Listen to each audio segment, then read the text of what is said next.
Evening everyone. Done a little bit more on the bike.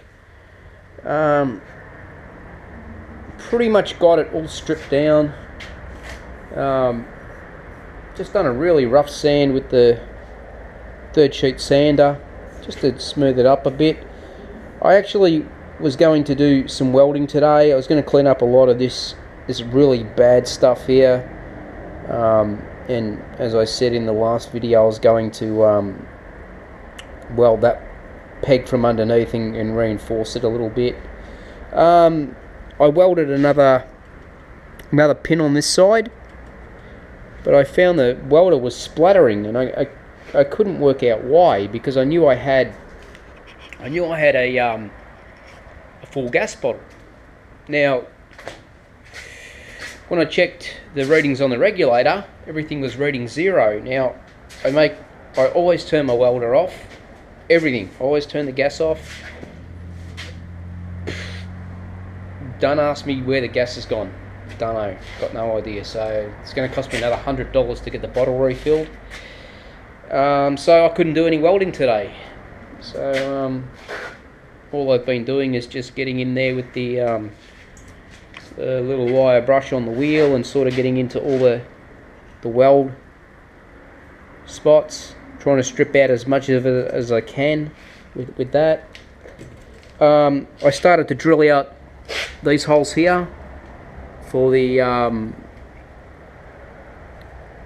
foot brake shaft. It's got to come through. I'm nearly there. I've opened it up on both sides. I've got to get my little die grinder now, a little die grinder bit, and just take it out. Just take it out to the size of the factory washer there. So that'll be another job done on it. I've got to plug a few holes. I've got one here. It's actually plugged inside. Don't ask me what we did here. I honestly can't remember. Maybe we added a bit. I've got no idea. But that is actually plugged in there, but I'm going to put something across the top. There was just some silicone in there. We must have, as teenagers, God knows, we did everything. We used anything we could find. So yeah, I'll get that blocked in, and here you can see where we didn't quite weld properly. So I'll weld that up, and yeah, I'll put some welding underneath here, sort of ground back a bit here so I can re-weld, and on this side too I need to weld a little bit just to give it some stability. You can see we missed just a little bit here. The bead was alright, but it wasn't on the seam, so yeah, I'll clean that up. When I welded that pin on, I thought, oh, just haven't welded for a while, you know, that's why it's splattering, just maybe dirty tip. So I tried to weld the seam here as well, and I had the same results because I had no gas. And yeah, that's left that really dirty, so I'll have to grind all that out and re-weld it when I get some gas. The other things I've managed to do in the last couple of days is my beloved RM80 1980 metal steel tank is going to be retired now. I managed to pick up a 1982 RM80 plastic tank.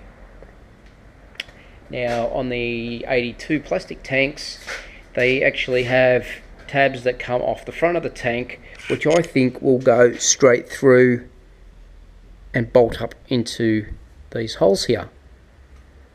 Very similar to the XR. It has the mounting tab off the back to fasten to the frame, so actually I'll have a tank where I can bolt it up at the front and the rear and not have to fabricate anything. And I got that for $50 delivered, and I won't have to screw around trying to find a nut to go between this outlet and the petrol tap either. So this poor old girl, she's going to get retired. What else did I do? I did a little modification on the YZ80E side panel. I just cut this back edge off here.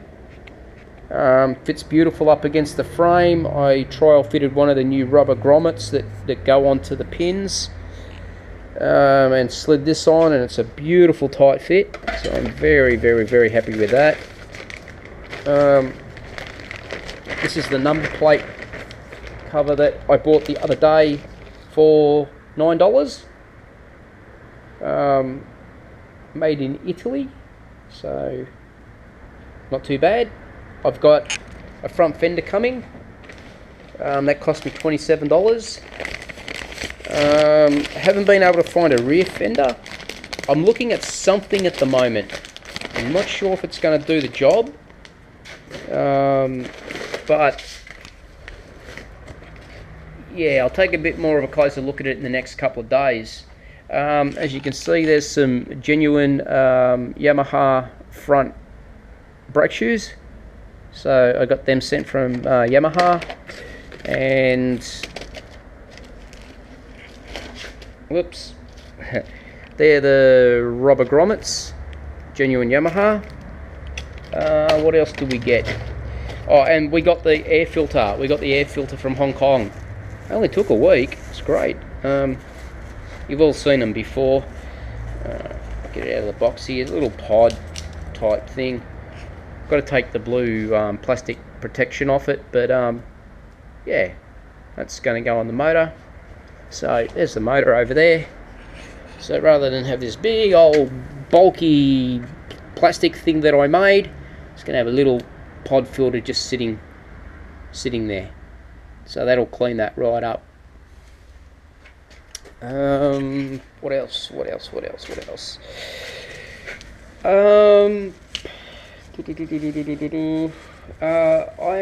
don't think I've bought anything else for it. I'm still waiting on stuff. I'm still waiting on the hand grips, and I'm waiting on the front, the front brake lever assembly. So that's coming. And spoke to a couple of the guys in my hot rod club the other night about this PK Ripper exhaust, and how that's bashed in. I took this with me to the club meeting, and I asked anybody if they had a slide hammer, and every man and his dog put their hand up and said, yeah, I got one. And then when I showed them what I wanted to do, everybody turned their back and nobody offered me a slide hammer. So one guy who's going to help me with the door shells for these door skins actually said, Corey, why don't you just cut it out? Just cut out the damaged part here with a very, very thin blade, which I've got, like a little Dremel type blade. And he said, just bash this piece out back to its original shape, drop it back in, and MIG it back in, because it's really thick steel. You're not going to blow holes through this. So I think that's what I'm going to do. I'm just going to cut it out, bash it out, drop it back in, and weld it back in.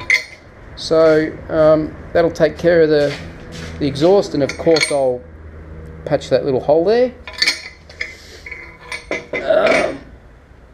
What else? Let me see. We haven't done anything else. I was looking at a CR80 seat, 1984 or 85 model seat. So it's actually a high-rise safety seat. Now it should go well with the 82 RM80 high-rise tank. There'd be no reason why it wouldn't fit up, and even if it sat out from the tank a little bit, what I could do is, I believe they call the bottom part, the hard part, the plastic part, the pan. So you've got your pan, you've got your foam, and then obviously you've got your cover over the top. The pan on those is plastic, so I can actually heat it up with a heat gun, and I can bend it down to match the contour of the Suzuki tank. The guy wanted $30 for it, which is a really reasonable price. But I've got to go to country Victoria to get it. And I do go up there on the weekends when I skydive. I was meant to go today, but things got in the way, so I didn't get there. I ended up out here working in the garage again. Jeez, every time I'm trying to film something, the damn phone rings. Anyway, I didn't get there, and I made an offer to the guy last night of $20 for the seat, and he said, "No, $30. Not willing to take less than $30." So he's had 2 cracks at trying to sell this on eBay. So it's already been on there for, well, the first time 7 days, I think it was, and it's on for the 2nd week. And I don't think he's had, well, he's got no one watching it. I know that for sure. So you never know, he might turn around at the end of the week and say you're still interested in the seat, and I might end up getting that CR seat for $20 and pick it up on my way through to the drop zone, which would be really good. But that's about it, guys. I haven't done anything else. I'm just waiting on parts now, and I've got to get gas for the welder, and that's it. So I'll leave it here, and I'll speak to you sometime early this week. Cheers.